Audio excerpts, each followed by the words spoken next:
Ini yang petik cili keluar semua pergi masuk ke tempat jagung. Habis. Masuk ke tempat jagung dorang ni. Hei, aku bagi masa 5 minit je metik. Lagi 2 minit.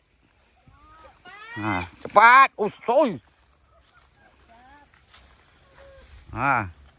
Cakap apa dengan tuan tanahnya ni? Lagi?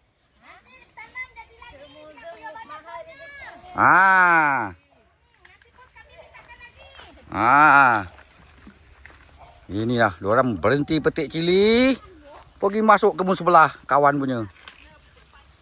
Rezeki diorang hari Jumaat hari ni. Semoga tuan kebun ni, jagung ni dilempahkan lagi rezeki.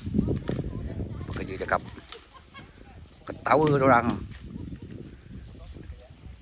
1 minit lagi.